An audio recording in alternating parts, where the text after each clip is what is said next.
Alright guys, so welcome back to game number 3 in the ESOC 2 Towns tournament. Didn't realise these guys got a little dinghy boat. Yeah, that's so cool. So 2 towns, you start off with a bonus town centre, spawning in a different spot depending on the map. Well, you start off with a bonus covered wagon, sorry. And otherwise it's standard supremacy. But what this means, and ha!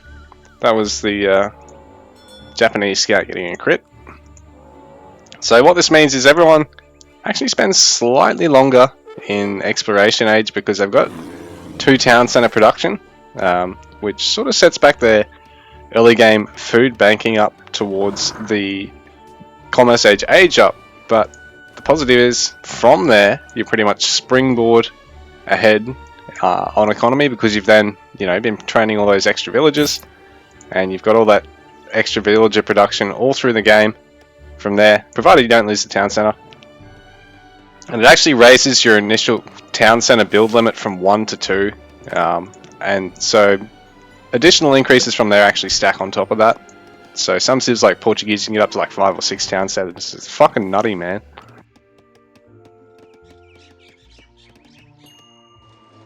So right now both our players taking treasures, and Ezad hasn't picked a deck yet. Neither's Optimus, but they will very quickly, considering that first shipment coming in hot. So Ezad already going with bonus villagers.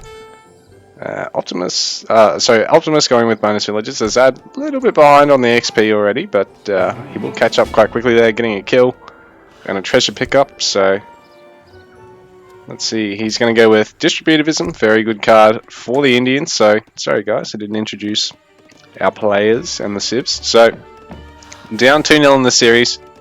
Optimus has opted for his Japanese, while Ezad on his Indians. So everything's on the line right now for Optimus. Being down 2-0 in the best of 5, sorry. He loses this one and he goes home. He wins this one, and he's then got to win another 2 to take home the series. So he's playing a bit defensively right now. Indian player playing not really any more aggressively, I think. And this is quite nice because it gives Ezad really good coverage of the water. Like, you can put a dock here and it's quite hard to actually siege the area with your own warships. But the downside is this goes to late game. You can make it quite easy to take down the town centers if you got a good civ for water cannons. And I don't know for sure, but I think Japanese does have a bombard ship of some sort. I don't know if the Indians do. I think they may do as well.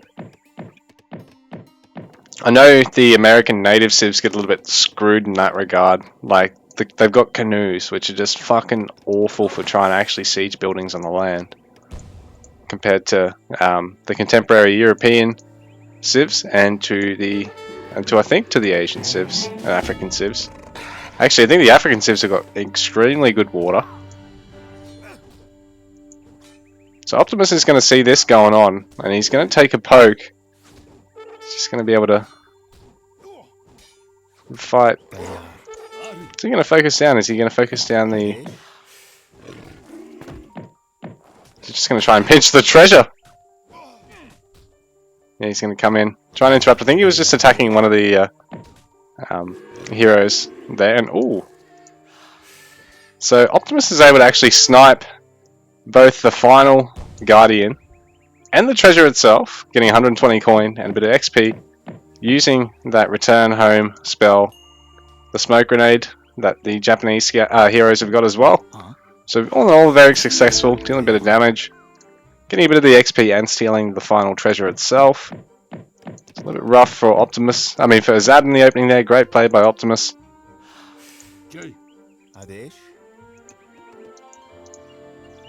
So another player really going for the water. I don't think these dinghies themselves can actually fish, which is a bit of a shame, because I think that would just be a bit of a cherry on the cake for the 2 towns eco, especially. Because I don't think you actually start with a dinghy in the standard map.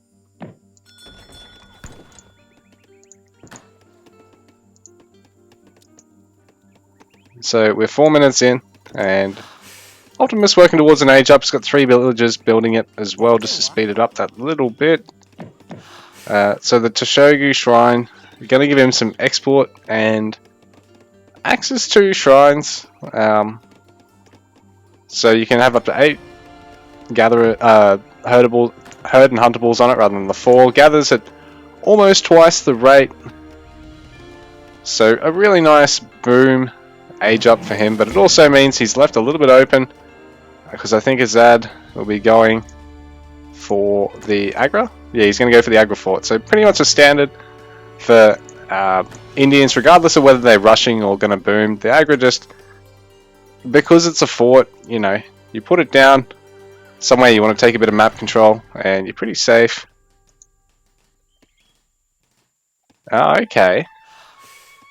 Wrecked coin ship. I don't know how that actually works.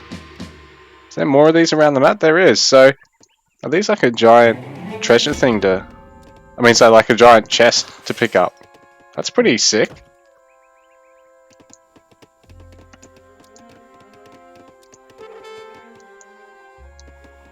So, it's pretty lucky of Ezad to have one right there. And he's aggroed it. So, really paying for his opponent to try and get on that one. And Optimus has one all the way up here on the far side of his base. So, on top of that, Ezad, Sepoy's gonna be on the way. Optimus is training fishing boats from his consulate. That's fucking nuts, man. That's pretty cool. So which ally is that he's gone with? Either way, he's got 3 fishing boats. So pretty nice for him. Sorry guys, I got all that caught up with all the different consulate things, and I can't actually see which one he's gone for, which is a bit of a pain in the ass. Right cunt if you ask me. And that's probably because this replay's, I think, a patch old now. But Ezad's going to clear out one of these shrines. I don't know if he really knows about many more of them on the map at the moment. No, I don't think he does, other than this one that's fairly safe. So Optimus has still got plenty more. Well, there's another treasure ship over here. Oh, Ember Spawn. So Ezad's got 2 treasure ships on his side of the map. Ember Spawn. Ember Spawn. Pretty cool how that's like underwater, but it's also a land trading post. That's fucking sick, bro. It's fully sick, eh, bro? So, got a shrine. Under attack here. What will Optimus do? I suppose he'll always just build more shrines. Such a Japanese thing, man. Let's just... I'm not even really turtling, I'm just building shrines where you sack my shrines, man. And I'll do it until you make siege units preemptively and push, but then I'll have this huge army of shit. So double barracks production here for Optimus now. Very boomy. He's got the fishing, he's plenty of shrines here. And there's not actually any herdables on this map, I don't think. So it's not as though the Indian player is able to really get ahead in terms of XP curve here, because while herdables are good for shrines, yes, I think they're even better for Indians because you don't even need to do anything with them, they just generate XP. And then if you happen to get your XP shrine thing out, even better. So Ezad pushing in with a bit of an army advantage, but it's quickly nullified with the double barracks production of Optimus at the moment.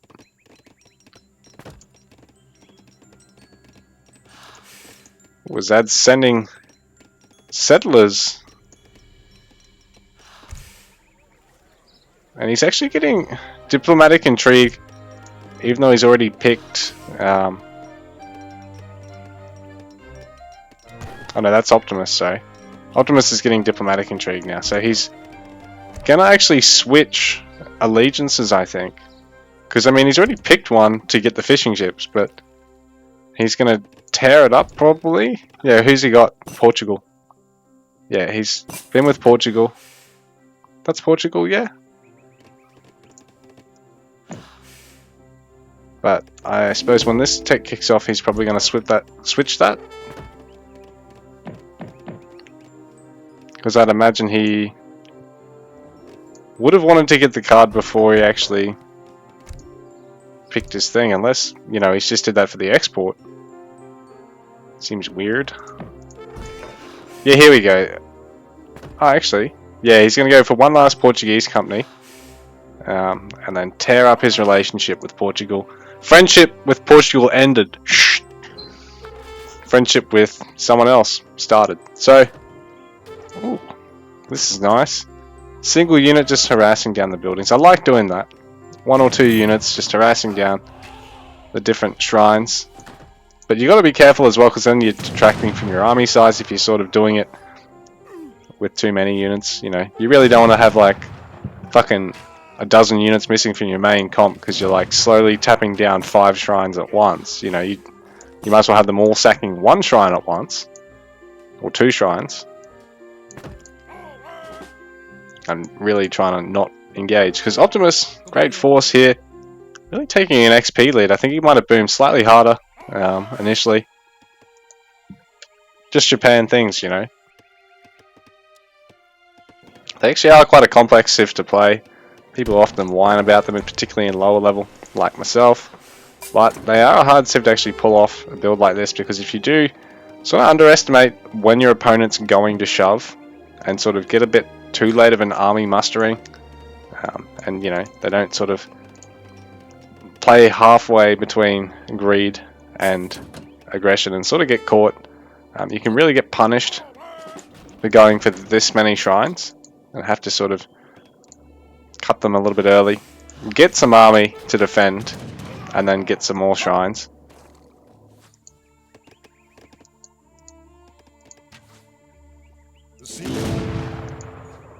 So Ezad getting a couple of kills here. The beauty of these Gurkhas is they're like a good skirmisher unit, but I think it's slightly tankier, but lower damage than the regular skirmisher. Sepoys as well are a good musket unit that I think other way around have not as much health as the British musket, but I think they've got more damage, I think is the case. I mean, not the British musket, but the European musket. So, Ezad sort of being choked into his base now,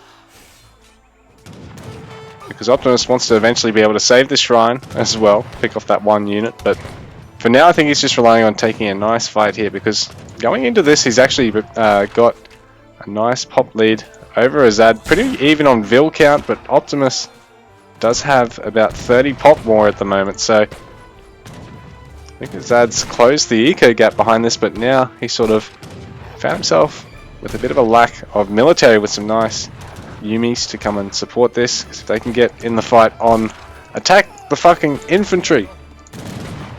Here we go. Now there's no front line left, so they are going to be attacking the infantry.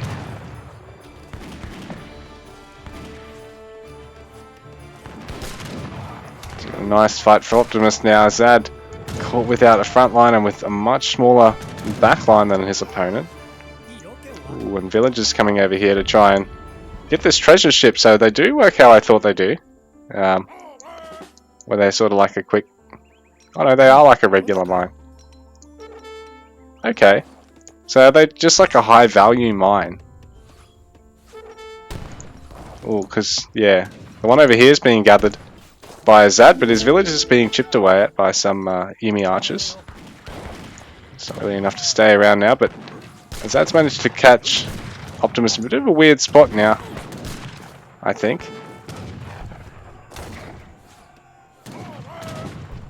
So Optimus, I think, still has a little bit of an army advantage over Ezad here, but his forces are a bit split up, trying to chase these Naginata riders. But now the army's been thinned out once again, so Ezad's gonna have to rely on regulars to support his army here.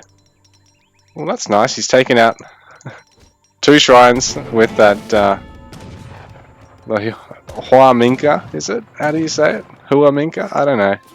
I'll have to ask one of my Peruvian friends. I've got a few of those from playing ABO. So, nice timing on these sours coming out of both stables there. So, really going to be able to pick off all the Yumi archers. So, good control there from Ezad, but at the same time, plenty of muskets left now for Optimus. So, these guys are going to have to do a bit of hit and run just to keep these Sepoys alive. Go and focus down on the Yumi, so Ezad able to clean up this fight extremely well, but I think Optimus has done the damage he needs to do from here, because as well he's kept some military out to actually clean up the villages of Ezad, so he's still 5 vills ahead through all this. He's now realized he was losing vills very, very slowly there. Ooh. Ezad had Imber treasure ship spawns, but it hasn't mattered. Optimus has basically mined out this one, and he's coming back to finish it off. He's just got a couple of Naginata to defend. There is some injured Sours coming in here, but one of them instantly dies to the Vills. So a bit of a role reversal there, guys. But Optimus lost both of his heroes there, both of his explorers. But I don't think it matters.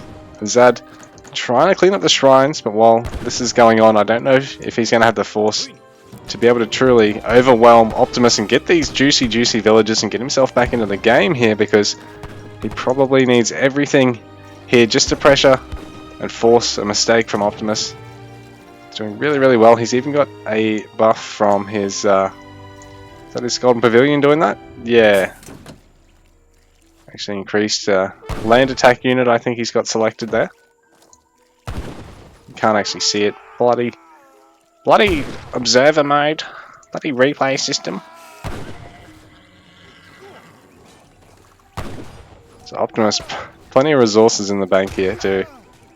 Things are going swimmingly for him, other than the fact that he's got some Sours on these vills, but Ezad basically gonna have to flee because there's just too many infantry here. He's got his own infantry over here, trying to focus down the shrine, but they've been taking so long. I don't know if that was worth it. Like I said, I think he might have been better off having up here, just to try and get a couple of vills before this infantry came out. So now Optimus, I think he's got a commanding lead, and the quick gold source, the wrecked treasure ship, gonna fall very, very quickly. Only another 600 gold left on that, and then Ezad's got a little bit of gold here, and then he's got to try and get on this gold mine over here, or take the water. In fact, I think he might even be best off taking the water right now for that gold mine, because I don't see him getting on this gold mine that Optimus can just look at throwing up another castle on, making it extremely hard for your opponent to overwhelm you, even with a slight unit count advantage. So Ezad back up to 123 pop. He's really caught up on the army front.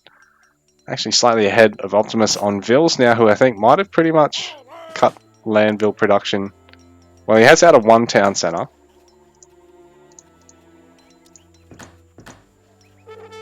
Actually out of both now, so he's actually... saw someone was shipping docks. I mean shipping fishing ships, so here we go. Ezad, a lot of fishing ships to try and catch up in the macro now, because he's going to lose this opportunity to get gold. A lot of other resources here on the land. Optimus really trying to pressure over here. Get some vill kills, but the Sepoys going to be able to come in. Maybe pick off some of these vills who are just finishing off that gold mine. Optimus very dirty, but I think it's going to work, because now Ezad pretty much dry for gold on the mainland. Like, that's it now for him. He's got this over here, but there's 200 gold on it. This over here is going to fall, and then Ezad's choices are over here and back in Optimus' side of the map. So Ezad, it's looking really rough for him at the moment. GG, well played, and we go to game number 4 between these two titans.